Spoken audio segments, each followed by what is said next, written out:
Hi, welcome to our channel where we share the most intriguing stories.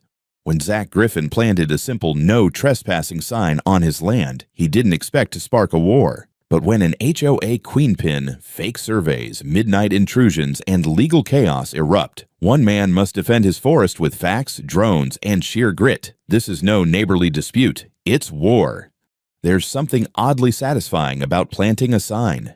That thunk when the stake finally drives into packed earth. That moment when the bold black letters stand tall against the grain of the forest behind them, delivering a simple message to the world. This is mine. I didn't think much of it when I installed the sign that morning. Just a quiet Saturday, sky hanging heavy with early spring clouds, and me, Zach Griffin, 42 forest architect, occasional hermit, tacking a clearly worded, laminated warning onto a cedar post near the southern footpath of my land. The message was direct, even polite. Private property, no trespassing without permission. GPS zone 41 Pentasson 112 non-9934 desires nadwise. No threats, no drama, just coordinates and a reminder. But as I'd soon learn, simple things tend to provoke the most noise, especially when Karen Delaney gets involved. The ground was still a little damp from last week's rain, but I'd come prepared. I had a hammer, stainless screws, and the same calm confidence that came from knowing every inch of my 17-acre property like the back of my hand. My boundary lines weren't just sentimental, they were cadastral gospel. Certified by county registry, GPS verified, and backed by a court-issued restraining order from last year's disaster with the Valley Pines Reserve HOA.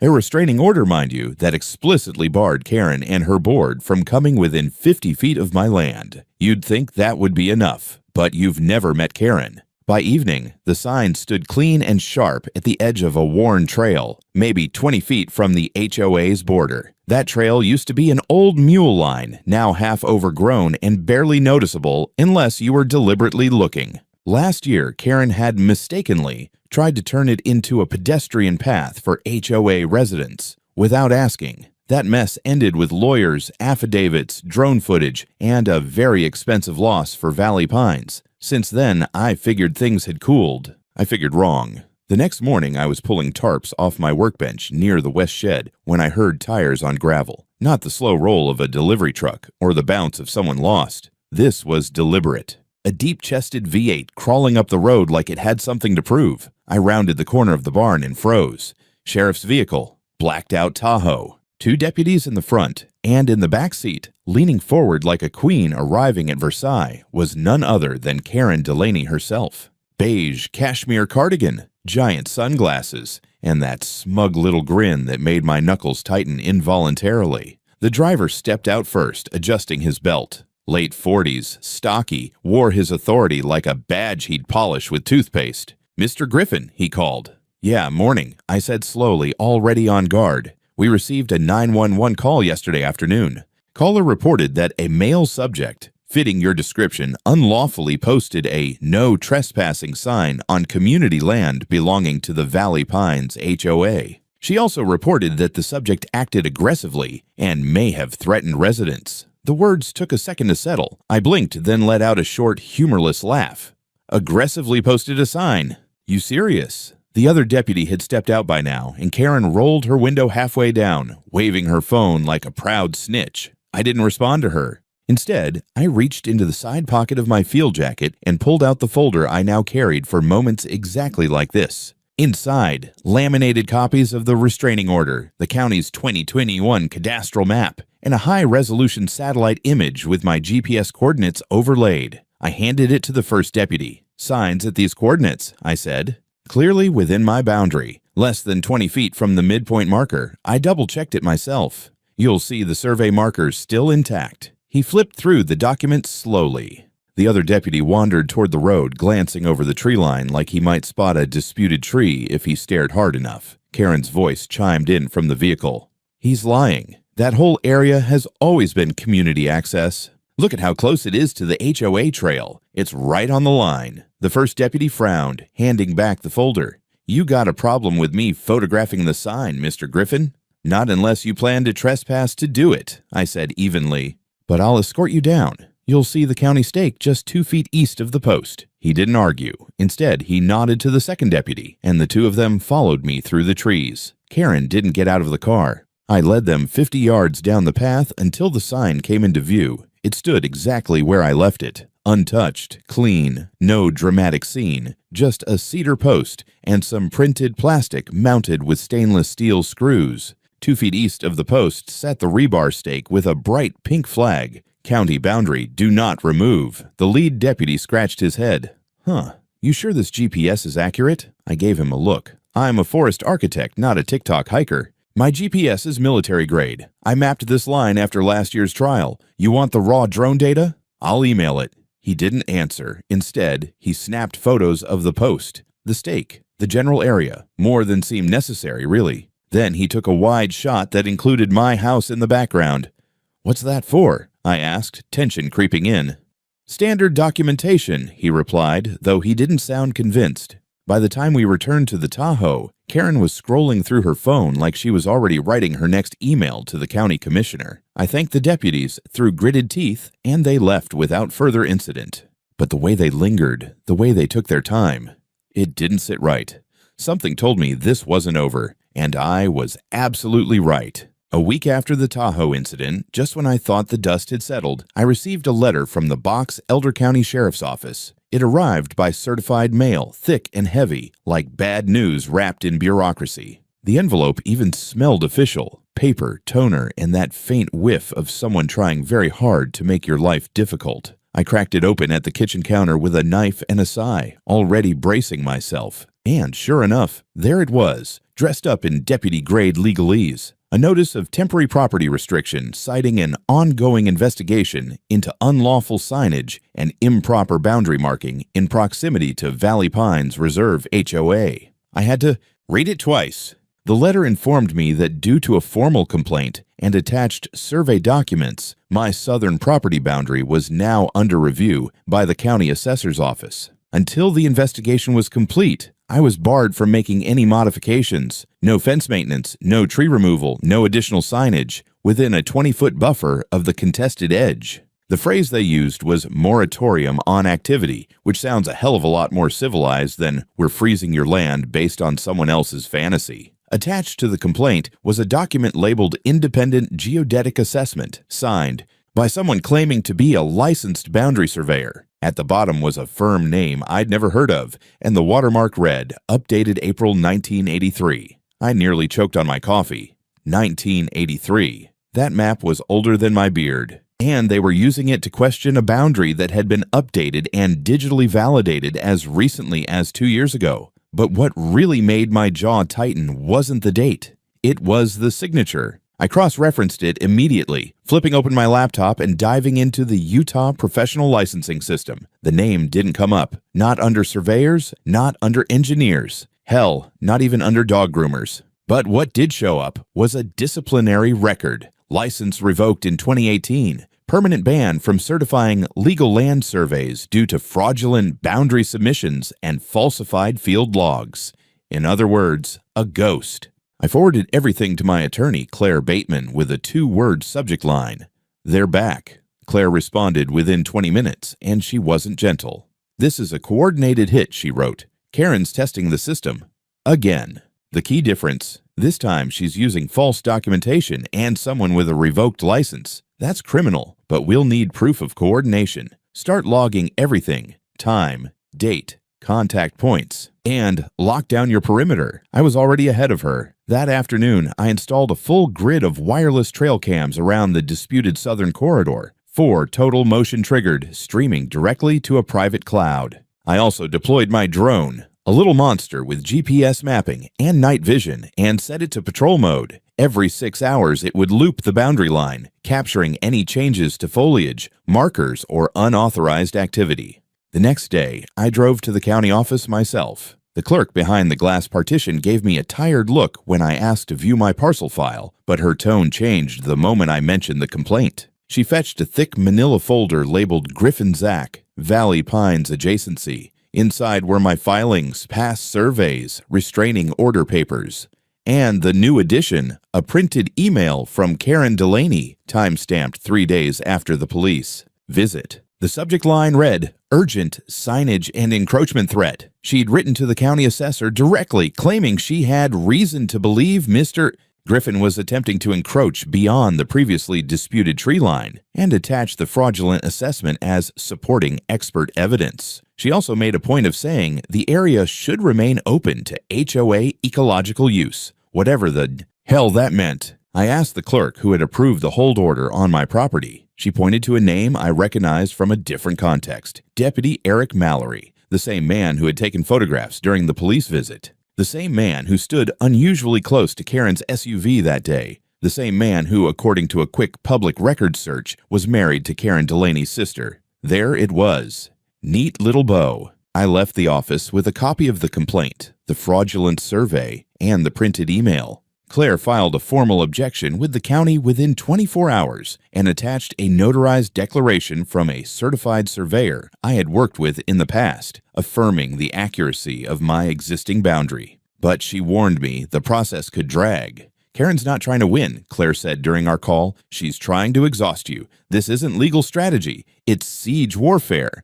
But if Karen wanted a siege, she'd pick the wrong castle. I wasn't just going to defend my land. I was going to document every step she took on it. And the moment she, or any of her stooges, set one foot past my line again, I'd make sure the county prosecutor had a front row seat. They thought they could choke me with paper, but I'd already started building my case with data. It was the third night after the county's moratorium went into effect when the first camera alert hit my phone. A dull vibration on the nightstand, a soft chime that barely cut through the quiet of my bedroom. At first, half asleep, I figured it was a raccoon or a stray deer wandering too close to the perimeter again. But when I rolled over and glanced at the preview image on my lock screen, the sleep evaporated instantly. Two human silhouettes, not fauna. One crouched low near the cedar thicket, the other holding what looked unmistakably like a measuring tape. Both dressed in dark clothing, both moving with the kind of nervous purpose that only comes from doing something you know you shouldn't be doing. I sat up, heartbeat already picking up speed, and tapped the live feed. The night vision frame crackled for a moment before sharpening into a clear, monochrome shot of the southern boundary. There they were, two men on my land, 30-plus feet past the marker and far beyond the buffer zone Karen's complaint had referenced. One was tall and broad-shouldered, wearing a ball cap.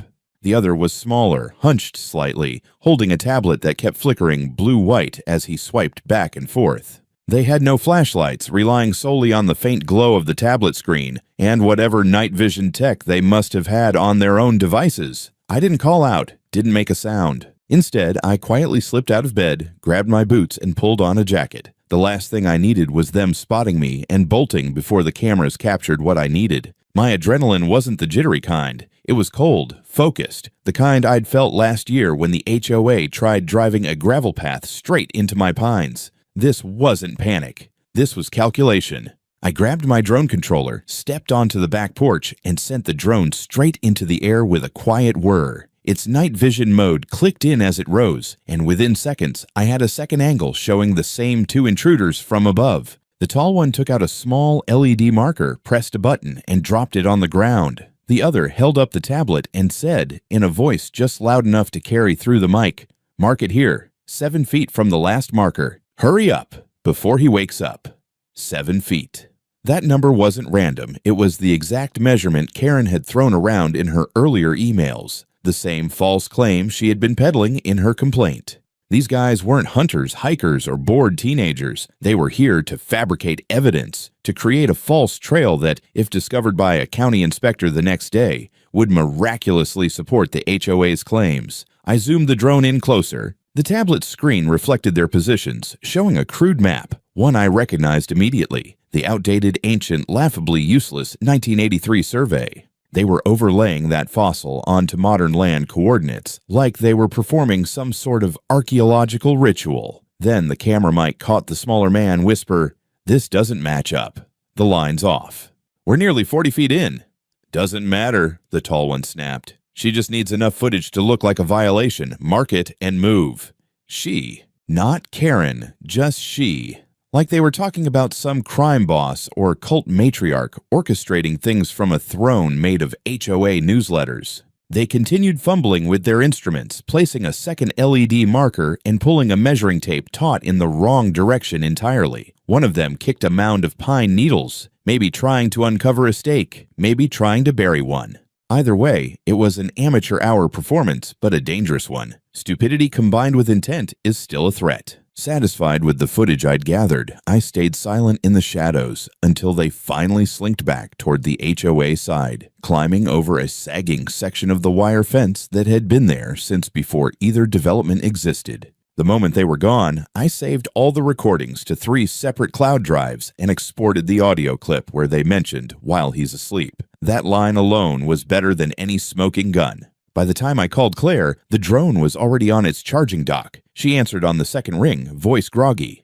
"Zach, it's after midnight. This better be—" "It's them," I cut in. 2 men, measuring, recording, fabricating the 7-foot encroachment. I have the whole thing. Her tone sharpened instantly. "Send me everything, all raw footage. Don't edit a second of it. I'll notify the county prosecutor tonight."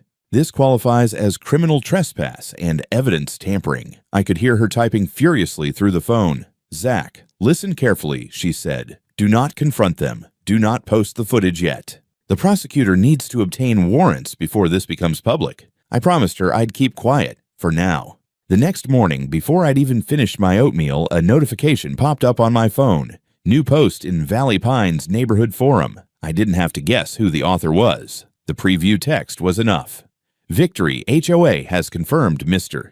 Griffin's 7-foot encroachment. Legal action pending. Community integrity preserved. Karen triumphant, posting fantasies as if they were fact." She didn't know I had last night's footage. She didn't know I'd already handed it to the prosecution. And she definitely didn't know that while she was celebrating a lie, I was preparing to gut her entire scheme from the inside out. Let her celebrate. It would make her downfall that much sweeter. By the following afternoon, Claire had already scheduled an emergency deposition with the Box Elder County prosecutor. I drove to her office just before lunch, armed with every piece of data we had. The drone's GPS logs, raw video footage, audio clips, time-stamped cloud syncs, even weather metadata for the night of the incursion. Claire's office looked less like a law firm and more like a command bunker. Papers tacked to corkboards, maps strewn across the conference table, 3 laptops running side by side like we were launching satellites, not prepping for court. "They made one mistake," she said, sipping her 4th cup of black coffee.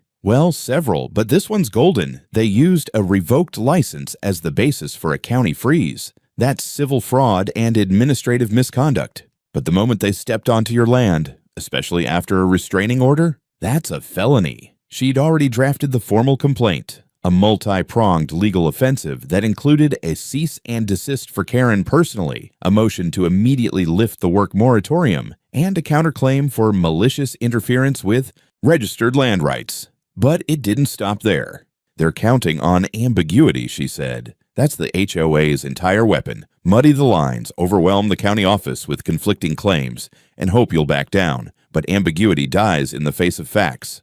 And facts we had. Claire filed a motion to subpoena Karen's digital communications, specifically anything sent from or to HOA board members involving my property coordinates, survey plans, or law enforcement contacts. That same day, we filed for injunctive relief to unfreeze the buffer zone and prohibit any further HOA-driven actions until the case was resolved. Claire also included a detailed complaint against Deputy Eric Mallory, Karen's brother-in-law, for what she diplomatically labeled procedural bias and potential conflict of interest. It cited his participation in the initial police visit, his endorsement of the now discredited survey, and his presence at multiple HOA functions documented in public posts. We weren't accusing him outright, not yet, but we'd made it clear the scent of impropriety was strong enough to draw flies. Then came the knockout punch. Claire had tracked down the so-called surveyor, the man who signed the false document used in Karen's original complaint.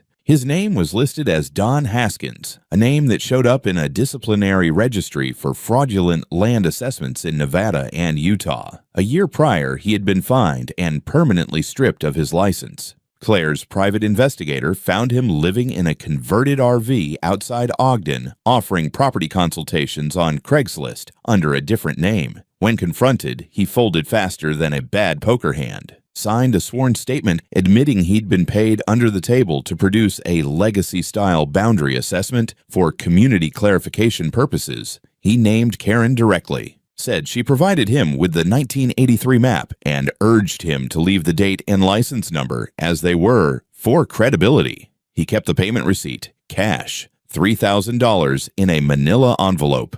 Claire sent the affidavit straight to the DA. By the end of the week, the dominoes had started to fall. The prosecutor's office opened a formal inquiry into criminal trespass, conspiracy to commit document fraud, and violation of a standing court order. Karen was notified of the investigation, as was the HOA board, who quickly began to distance themselves like rats off a smoke-choked ship. But we weren't done. Claire scheduled a press interview with a local legal affairs podcast. Nothing flashy, just a clear and calm explanation of what had happened, how a private landowner was being harassed by a suburban HOA trying to expand its power past its charter. The episode aired 3 days later, and the impact was immediate. My inbox filled with sympathetic messages from neighbors, nearby landowners, even HOA members I'd never met. One man wrote, "Karen's been a tyrant for years. I didn't think anyone could beat her at her own game."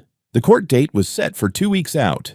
Meanwhile, Claire filed an emergency motion for a full digital audit of the HOA's property records, hoping to uncover if this scheme with the surveyor was isolated or if similar tactics had been used on other residents. Given the way the board had gone silent, we both suspected the rabbit hole went deeper than just my forest trail. Karen, for her part, had gone unusually quiet. No posts, no HOA newsletters, no urgent community safety notices left on mailboxes. Just radio silence. That, more than anything, told me she knew the storm was coming. The morning of the hearing arrived gray and still, like the air had decided to hold its breath. Claire and I pulled into the courthouse lot just before 8. Both of us dressed like we were heading to a funeral. Hers a strategic choice in pinstriped charcoal, mine a basic black suit I'd worn exactly twice before. The courtroom was already buzzing when we stepped in. A couple of HOA board members lingered near the back, pretending they weren't watching me. Karen wasn't there yet. The judge presiding was Honorable Meredith Kane, an old-school Utah legalist with a reputation for loathing neighborhood theater. She'd once thrown out an HOA complaint over someone's fence color, calling it a mockery of judicial time. Claire said she was the best possible draw we could have gotten. I didn't dare hope. Karen arrived 5 minutes late, flanked by a different attorney than before, a younger guy in an ill-fitted navy suit who looked like he'd lost a bet. She didn't even look at me, just adjusted her blouse and tried to look unfazed as she settled into the plaintiff's table. The judge started with a dry request. "I've reviewed the summary documents. Let's not waste the court's time. Defense, proceed." Claire was flawless. She began with the court order from last year, firm, precise, stamped, and signed. She reminded the judge that HOA members, including its president, were legally barred from coming within 50 feet of my property. Then came the map, our current one registered with the county in 2022, complete with GPS coordinates and matching field data. Then she moved in for the kill, the false expert report signed by Don Haskins. She read aloud his sworn affidavit and showed the court the revoked license record. Then the footage from the security cameras, the 2 men climbing over my fence, walking deep into my land, tape measuring and whispering about moving quickly. Claire paused and let the audio play again. "Faster, before he wakes up," one of them muttered. It echoed through the courtroom. Claire finished with the payment envelope. We had subpoenaed the bank deposit records. The serial number on one of the 20s matched a photograph Don had taken of the cash before depositing it. Karen's handwriting was visible on the inside flap, her own KD initials beside the words Community Realignment Survey. When it was the plaintiff's turn, her new lawyer stumbled through a sad attempt at deflection. The HOA believed the boundary to be unclear, he said. The intention wasn't to harass, but to protect communal integrity. Judge Kane tilted her head. "You're citing a 1983 zoning map to override a federally registered survey from 2022, correct?" "Yes, Your Honor, but..." "And that map was used to justify police intervention, a property freeze, and an attempted boundary correction by a man no longer legally licensed to perform surveys." "Well, that was not known to my client at the time." Claire stood. "We have correspondence between Karen Delaney and Don Haskins. She knew." She solicited his services deliberately to avoid regulatory scrutiny. The judge held up a finger. "I don't need more," she said. The court finds this not only a violation of an existing restraining order, but a coordinated effort to manipulate land records using fraudulent documentation. That is a very serious offense. Karen finally broke. She turned to her attorney, whispering furiously, her face red and blotchy, her voice raised just enough for the bailiff to step closer. The judge ordered an immediate lifting of the property freeze. She issued a directive for the sheriff's department to launch a formal internal review into Deputy Mallory's role in the matter. The court also ordered the HOA to pay for my legal expenses, temporary damages, and civil penalties totaling $62,000. But the part that made Karen finally sink into her chair like a deflated balloon. Judge Kane referred the matter for criminal prosecution. 2 charges: intentional violation of a protective order and knowingly submitting fraudulent evidence in a civil claim. Both felonies. And as a cherry on top, she approved Claire's motion to unseal the HOA's digital communications for a broader investigation into property manipulation practices. Outside the courtroom, the press was already gathering. Someone shoved a mic toward me and asked what it felt like to beat an HOA in court. "I don't know if I beat them," I said, "but they definitely lost." Claire just smiled. For a couple days after the verdict, the neighborhood was eerily quiet. You could hear wind chimes half a mile away. No HOA flyers showed up in my mailbox. No notes on the fence. No contractors wandering too close to my land pretending to be lost. Claire said we should brace for one of 2 outcomes. Either everything would cool off, or we'd see Karen spiral. Guess which one we got. It started with the Facebook post. Karen, now facing felony charges and stripped of her official role pending investigation, posted a wild, rambling status update in the Valley Pines Reserve Community Group. Something about hostile actors and deep mapping fraud, and how I was using rogue satellite interference to shift the boundaries of my property. She blamed judicial corruption, libel from deep state contractors, and even accused Claire by name of infiltrating local governance. The post was down within the hour, but screenshots were everywhere. The court had imposed a gag order on her regarding the case. That status update alone could have triggered contempt. But what came next was worse. Around midnight, 3 nights later, my motion sensor lights flickered on near the western edge of the property. I was awake, half working, half still rattled from everything, so I pulled up the perimeter feed. There, clear as a mugshot, was Karen Delaney standing in the woods. She wasn't trespassing, not quite. She was just on the HOA side of the boundary, staring at one of the concrete posts with my laminated court order bolted to it. Dressed in sweats, barefoot, holding a flashlight in one hand and what looked like a crowbar in the other. I didn't move, just watched. She paced for about 10 minutes, whispering to herself. Then she raised the crowbar and tried to pry the metal plate from the concrete. After 2 failed tugs, she gave up and stood there crying, like full-on sobbing into her fists. Then she dropped the tool and walked off into the trees. I downloaded the footage, time-stamped and geotagged, and forwarded it to Claire, along with a single message. She's losing it. By morning, I had a response from Claire and a county prosecutor. They were ready to formally add a motion for electronic monitoring. Given the existing restraining order and her proximity to the property boundary, the new footage would be used to justify a court-issued ankle monitor. Within 48 hours, Karen was in front of Judge Kane again. This time, she wasn't smug. She was pale, jumpy, and clearly not sleeping. Her lawyer tried to argue emotional duress and a momentary lapse in judgment, but the judge was having none of it. She granted the motion. Karen was placed under restricted movement, her GPS-tracked ankle bracelet programmed to trigger an alert if she came within 100 feet of my property. Now, here's the kicker. Most of the HOA board didn't support her. Turns out, she'd been running half of her so-called authority based on misinterpreted bylaws and fear tactics. People started to whisper. One of the board members even emailed Claire confidentially with screenshots from their internal group chat. Karen had referred to me as the forest squatter and joked about relocating my fence line if they ever got the chance. The HOA wasn't just losing a president, it was unraveling. A week later, I got an anonymous tip. Karen had tried to delete HOA records from her private email account. The tip came with proof, a forwarded email chain showing Karen requesting the deletion of all documents involving Boundary Revision 4B. The sender, a new HOA treasurer who wanted nothing to do with the mess. That was the final straw. The county DA added a new charge, obstruction of evidence in an ongoing investigation. This time, no court appearance needed. They showed up at her house with a warrant and confiscated her devices. And just like that, the HOA's queen fell off her crooked throne. Her house, once the HOA model home, now stood withering behind a collapsing picket fence, while her own badge was stripped from every HOA document, every meeting, every mailbox memo. I wish I could say I felt relief, but it felt more like watching a sinkhole slowly consume a neighbor's porch while you sip coffee and wonder if it might reach your property line too.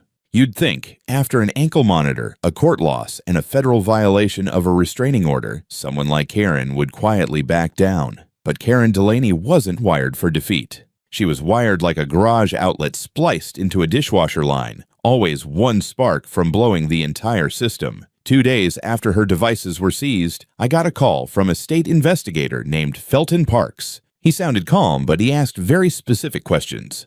Mr. Griffin, can you confirm you received a letter from the sheriff's office dated April 3rd, instructing you to cease all border-related development? Yes, I said, already feeling my pulse rise. It was based on a survey discrepancy filed by the HOA. Why? Because the surveyor who signed that affidavit, Russell McDermott, is currently in custody. He's been charged with submitting forged reports in 3 separate property disputes across the state. Yours is number 4. That was it. The matchstick hit the powder keg. According to Felton, McDermott hadn't held a valid surveying license since 2018. He'd had it revoked after getting caught using doctored topographic overlays for a mining access case in Nevada. And yet here he was, popping up in Utah, signing expert statements on HOA letterhead. Felton told me that in my case, the Boundary Revision 4B packet had been submitted not through the county clerk, but directly to a sheriff's liaison, none other than Officer Blake Henry, Karen's brother-in-law. The dots were connecting fast, and the image wasn't flattering. Claire filed a motion the next day to unseal all communication logs between the HOA and the sheriff's office. That's when things got even uglier. Blake had used his badge to bypass official review and mark the GPS complaint as urgent, triggering the temporary work freeze on my land. Internal emails showed Karen and Blake exchanging drafts of the complaint before it was even filed, down to the wording on the surveyor's findings. It was a forged hit job. The county DA wasted no time. Within 72 hours, Blake was suspended and under investigation for official misconduct and conspiracy to falsify zoning enforcement. The story started to spread. Local news picked it up.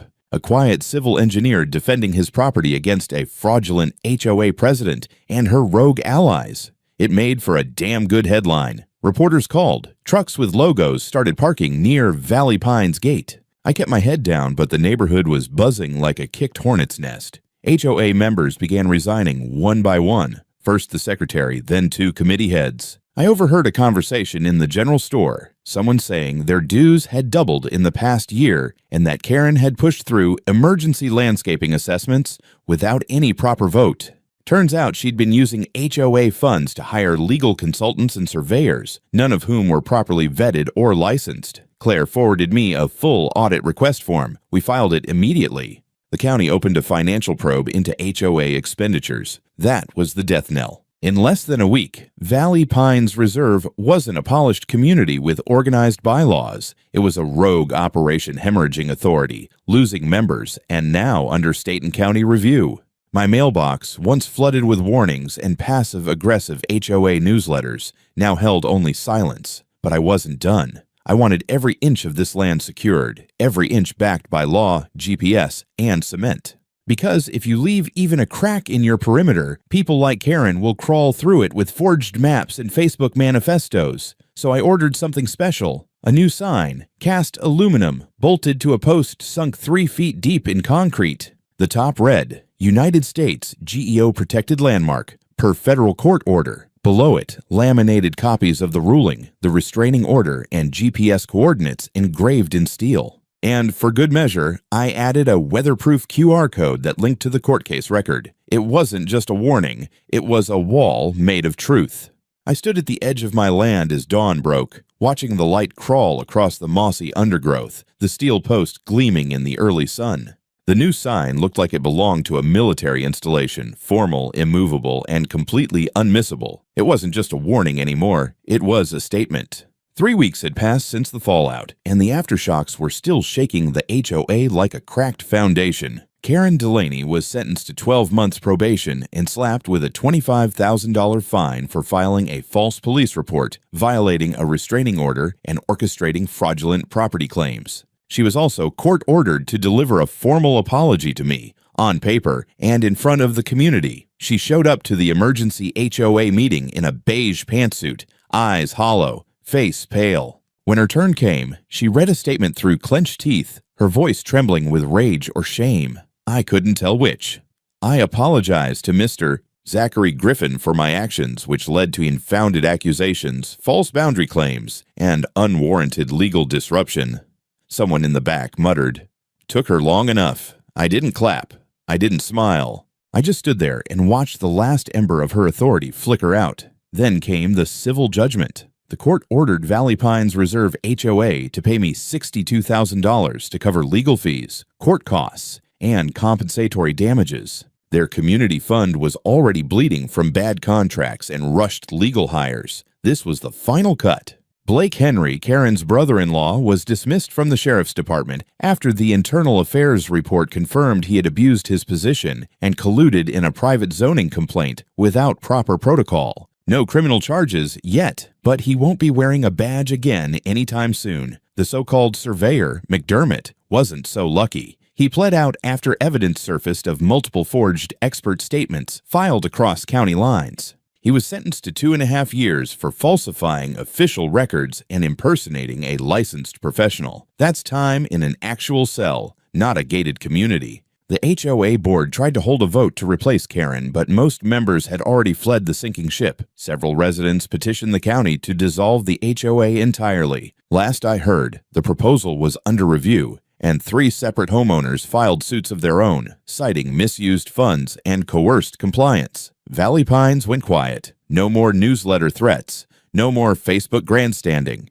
The HOA's once proud entrance sign, freshly painted each month, now hung crooked, the gold leaf peeling from its surface like a dying lie. As for me, I finished the fencing project. But this time, I did it in full view of the cameras, in full view of the law. My new cameras, by the way, have a wireless uplink and an auto backup system to a secured cloud. They also send me alerts if anyone crosses the perimeter line within 50 feet. Karen taught me that lesson well. A few neighbors came by. Some brought apologies. One older couple said, "We always thought it was strange the HOA was so obsessed with your trail." I nodded. I didn't need their loyalty. I just needed my peace. Now, when I walk through my forest, I don't just see trees and brush. I see a line drawn in GPS, backed by the courts, defended in blood pressure and attorney fees. I see the cost of ownership, not just financial, but emotional, strategic, legal. And at the edge of it all, bolted into concrete, stands that steel post with the laminated verdict, a quiet sentinel to the war we just finished. Funny thing is, I never wanted to fight. I just wanted to be left alone in my woods, on my land, with my peace. But if you corner a man on his own ground, he'll do whatever it takes to keep it. Because some boundaries aren't just physical. Some boundaries are sacred.